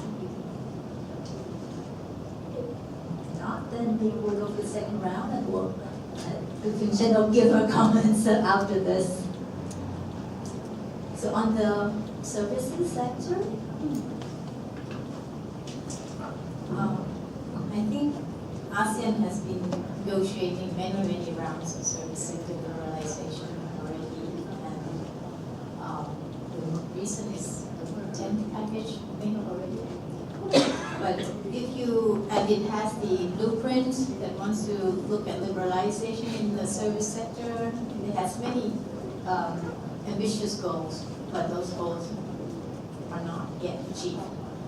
And I think the main reason is that each individual ASEAN country, to put it straightforwardly, does not want to open up the service sector, period. So if you look at the list of services that has been liberalized under various packages that negotiate under ASEAN, the commitments are made just so that it counts the number of lines of this type of services committed. For example, Thailand offered liberalization of food delivery by bicycle. And I question, or transportation of passenger in space. So, and we're not the only one. I think the Philippines have equivalently innovative services. So this is something I question a lot.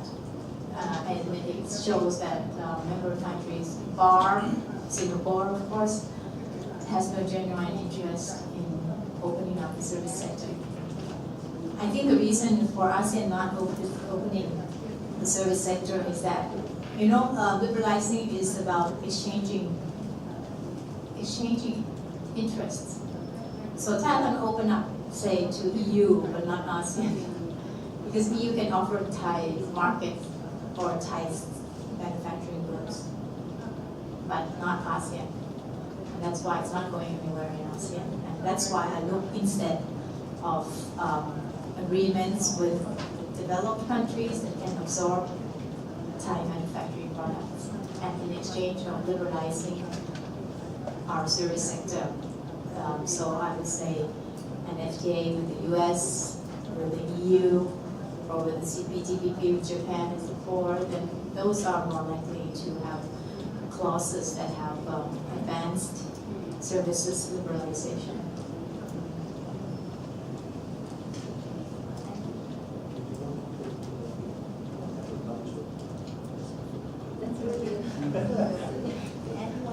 No, just on this point about services, just an anecdote from Indonesia to spare another example on Thailand.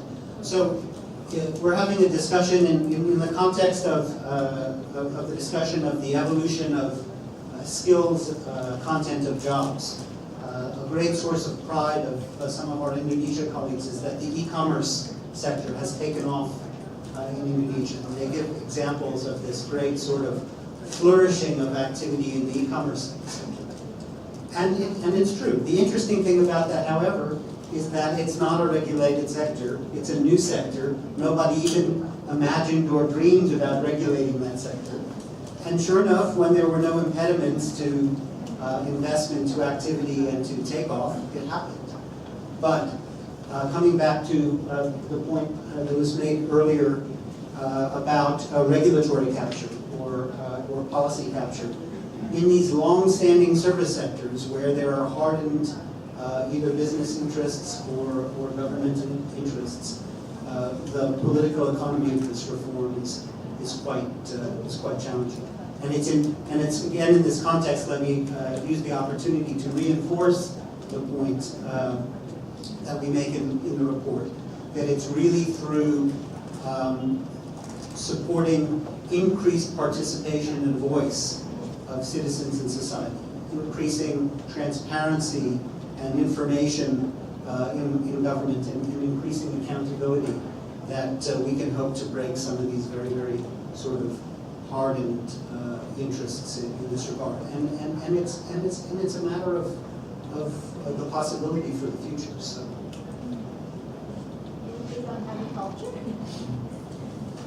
Okay, what to do with the 31.8% employment share in agriculture? That comes up to about 10 million people that are still in the agricultural sector, with very low productivity, about $3,000 a year. To my knowledge, I'm not an expert in agriculture, but to my knowledge, one big problem with Thailand agriculture, if you look at, is that the farm size is very small, extremely small. Not like Brazil when you see large plantations. And I think that's a legacy of in the past, where we have subsistence, a lot of subsistence farming, and regulations again, hence merging farms. But I think going forward, there are some positive signs of farm size becoming increasingly larger in Thailand as individual families, their descendants no longer want to do farming, basically, and they have to sell off the farms. So I think there are some good signs for future in terms of farming. But one thing I worry is, again, is the government policy when it comes to farming that can really has an impact on the productivity of farms. Thailand used a lot of price guarantee, as you know, and our very notorious rice pledging scheme. I think that completely destroyed the productivity of our rice sector for several years. Because when you guarantee price, you don't need to worry about productivity or the quality of the product which you produce. So at that time, when we have a huge rice pledging scheme, I think the productivity of Thailand's yielding per acre has gone down a lot because of the disincentive to produce any kind of good quality rice. So I think there's one thing we have to think about is the government policy that can destroy the productivity in the agricultural sector. And if you look at FDI in agriculture, I haven't mentioned that, it's extremely small. Very small, it's 0.08%. So we talk about, it's extremely small. That's again is worrying because we have a lot of restriction of foreign investment in our very protected agricultural sector. That's not even in list 3, that's in list 1, meaning that we cannot even liberalizing it without changing the law.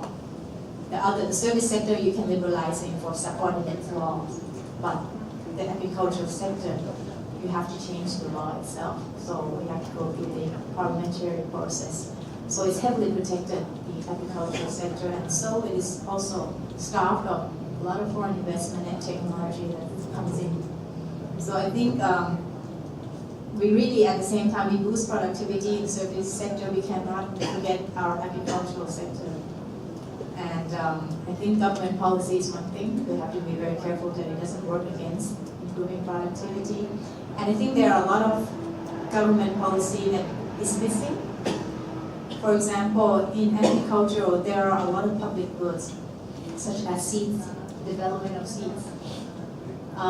You cannot leave this in the hands of private sector because I think it's a public good that you can hand out to farmers, good quality seeds that give you high yield.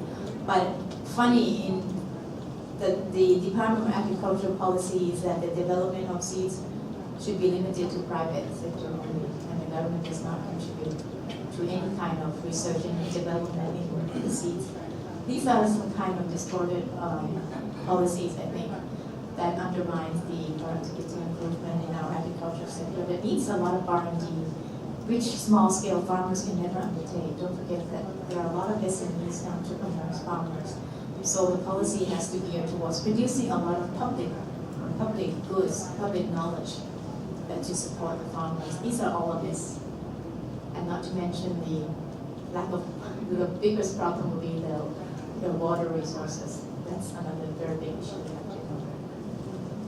If I just very quickly on the agriculture point, I think I would just like to second a lot of what Dr. Deunden has said, and also make the point that actually Thailand, we talked earlier about structural change, and there has been obviously a lot of structural change, but in a sense Thailand also stands out in that relative to its income level, there's actually a far higher proportion of its population still in agriculture, and as Dr. Deunden showed in the slide, it's very low productivity. So if you compare, for instance, Thailand with Vietnam, Vietnam is much poorer, but Vietnam's share of the population that's engaged in agriculture is actually lower than Thailand, and part of that is that for two reasons. One is that as agriculture has gotten more productive in Vietnam, people have taken their gains from agriculture and left the sector.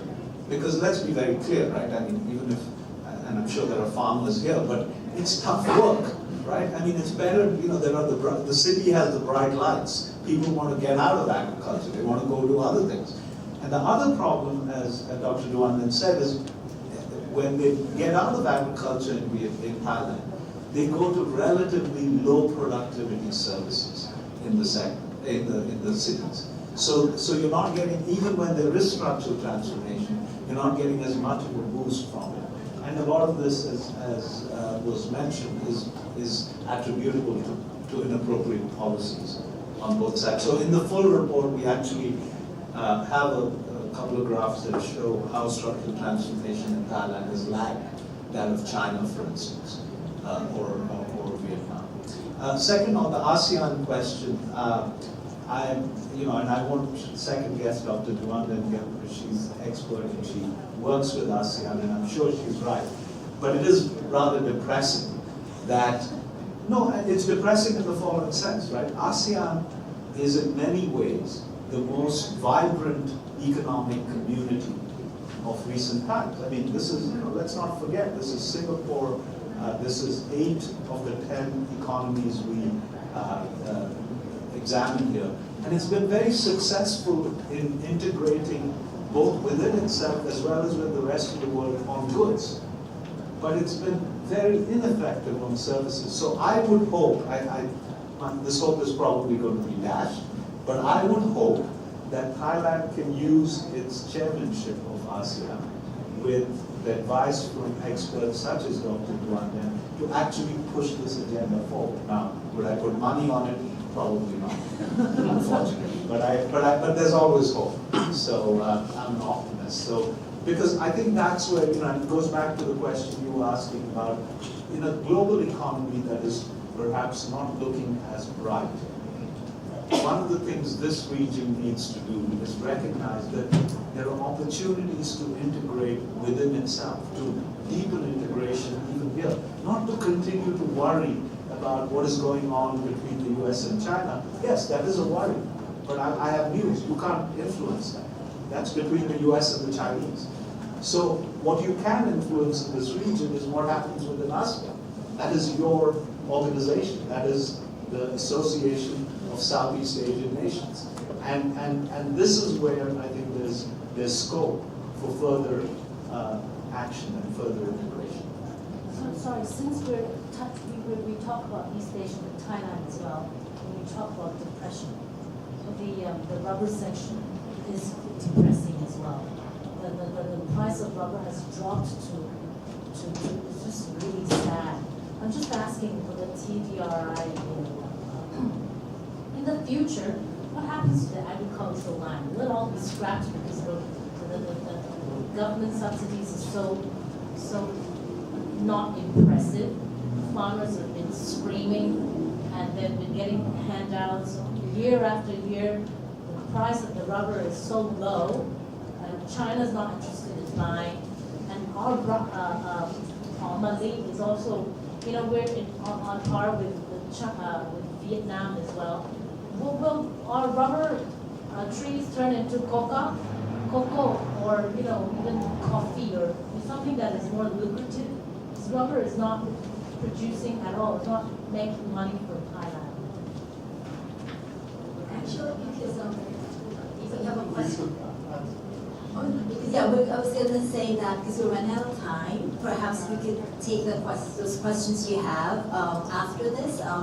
All the speakers and panelists will still be around because I'd like to give Kun Kim Chanel, the Director General of the Trade Policy and Strategy Office, a chance to express her views as well. So please, Kun Kim Chanel.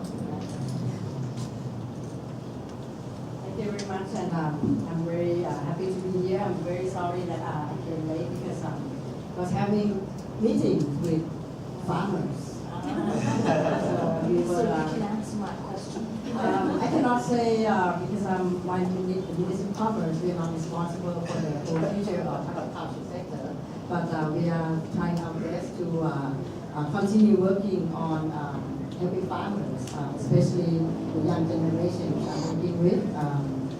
I must say that I'm really hopeless with the current generation of farmers. They would have to be handled with, but we believe that the future of Thailand agriculture lies in the future, and I think that we will continue to work on that. But I think we have some limited time today, so I have 3 points that I would like to intervene. The first one is you have questions about CPTPP. I think the government formally announced that we will not join you. That's a formal position, official position for now, that we will leave the decision to the elected government. So that was announced, I think, over the weekend by my minister. So the reason is that because of the limited time for the ratification and annexation process, that the entering to force will take place in the beginning of this next year. So the government believes that we don't have enough time to proceed with the getting approval from the cabinet and so on and so forth. And so they would leave the decision of when to join to the elected government. So that's the official position. But having said that, and I come to my second point on services liberalization. As Dr. Deunden and I, we have been working on services for almost 20 years. I started working on services in 1999, and things are still the same. I don't know what to say. But having moved out of trade negotiations into policy work, I think for me now, services liberalization is not what it was, The importance for services liberalization remains, but for me now, it's important because of the efficiency that it would bring to the economy. I don't think we should look at services liberalization for the sake of liberalization anymore. Why? Because services is a sector that has been mostly disrupted by technology. That's my view for now. Many of the commitments that we have made in Mode 3, even Mode 4, would be disrupted by technology. We have seen examples from financial sector. Now, cross-border financial services are becoming more important than the commercial presence. I don't hear many requests from foreign banks anymore to expand branches of foreign banks or even financial institutions in Thailand anymore. When we were doing negotiations, was a big fight about Citibank wants more ATM machines established in Bangkok, from 1 machine to 3 machines, and go on and on and on and on. I'm sure people know very well remember that period. Now this is not an issue. Technology is making services commitment. I'm not saying redundant, but it will change the nature of services a lot, and I can see that happening in retail, in finance, in transport. Even telecommunications and even professional services, which Dr. Deunden still correctly point out that is the main stumbling block why the FTA is not being liberalized. The professional people sitting on the board of the Foreign Business Act always veto any kind of liberalization. So the first thing I want to say about services, liberalization, is that it will take its own cost, and Thailand will have to do it whether we want it or not because of the force of technology. You know, a lot of things is happening. But on FBA liberalization as such, my impression is that the Ministry of Commerce, maybe you know that too, they don't understand that the FBA is a tool for investment liberalization. They just see FBA as a tool for restricting foreign business operation, period. So when they come to think about liberalization, opening up sectors under FBA, they just think whether this would disrupt Thai people or not, and that's their main rationale for consideration. They don't understand that the FBA is a tool for investment, and I think this has to be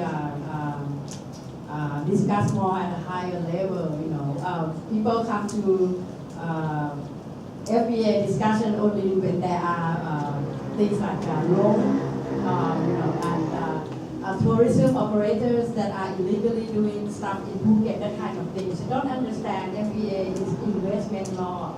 I think this is one main stumbling block. And so I think if it has to be done soon, it has to be top down.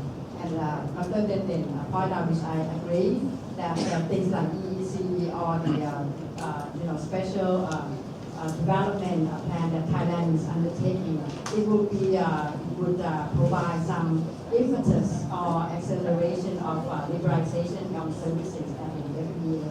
The thing that they told me that they are confused is that EEC does not specify clearly the activities that they are promoting. You know, we have the car manufacturing, pharmaceutical, the aviation, but there's no clear services activities that are specified as priority to be liberalized in support of the EEC or Thailand 4.0. So there's a kind of uncertainty among what would constitute the services that need to be liberalized in order for Thailand to embark on the Thailand 4.0. I think this is some kind of technical, but I think for the people who have to operate the FBA, they want to have a better idea on what to do. I try to tell them, but I also I'm not clear, like for example, aviation maintenance. With Thailand, the Thai government only look for maintenance or repair or, you know, some other things, supporting services. You know, I think this kind of thing has to be cleared up before the FBA committee goes back to consideration again. But by the way, they are reviewing the list every year. That is required by law, but so far they don't do it in terms of development paradigm. They just think of it as a routine work. So that comes to my last point. Sorry to take a lot of time. My last point that bothers me now that I'm the head of trade policy strategy office is the new economic model for Thailand. I often hear people complaining that we have to go away, leave the export oriented behind, start doing something else. Yeah? And I don't have the answer yet. I think that Thailand is moving, as all of you point out rightly, that we're moving towards being aging economy. We have fewer workforce, but the agriculture sector is not very efficient, and but still form an important part of the rural economy. So for me now, the question is, what would Thailand do to revive local economy and how to reduce income inequality, which we have heard last week is a big issue.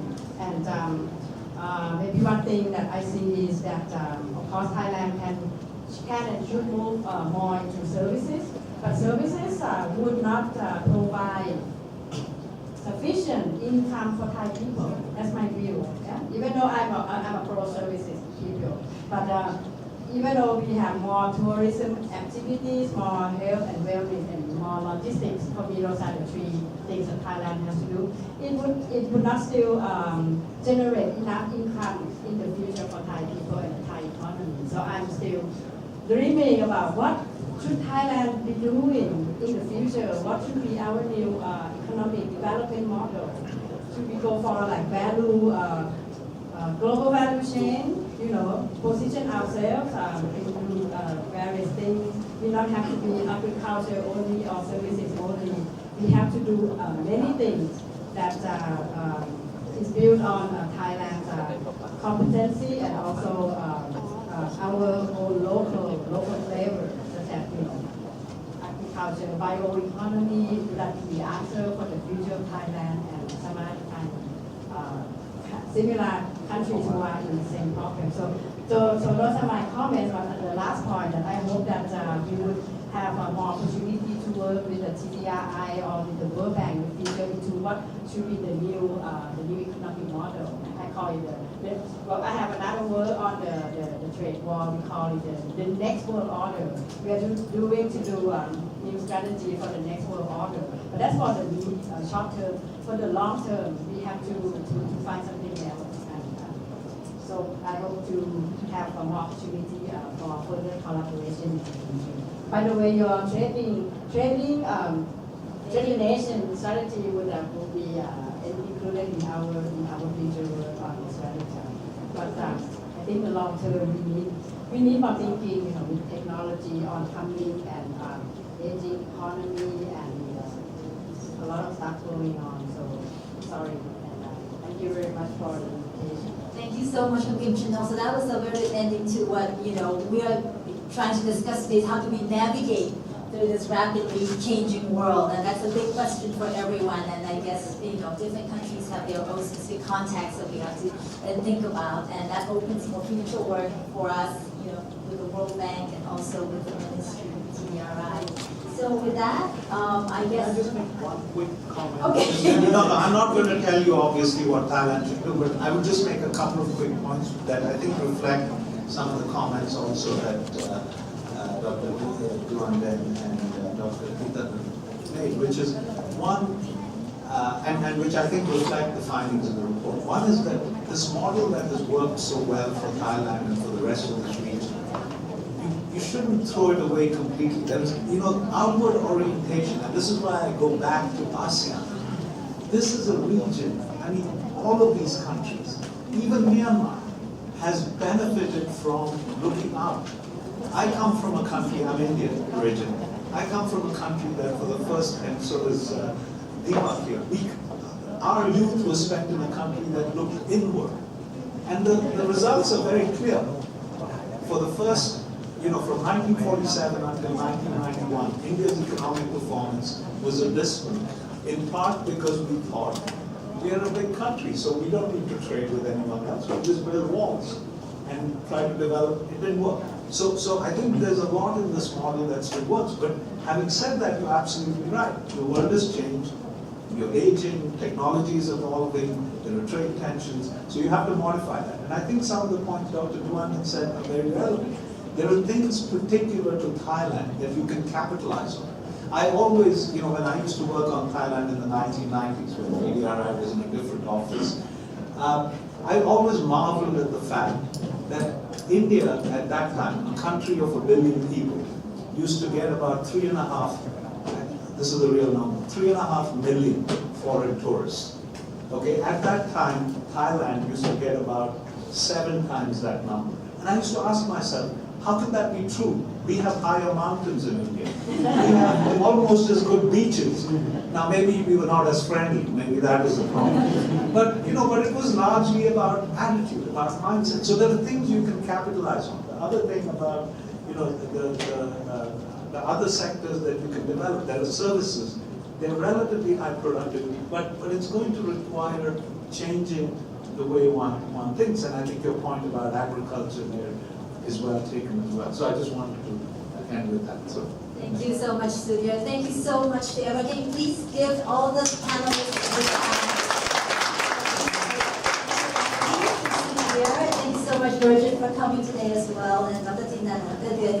Thank you. So that's it for our seminar today. You can stay back if you want to chat with our speakers. Otherwise, have a very safe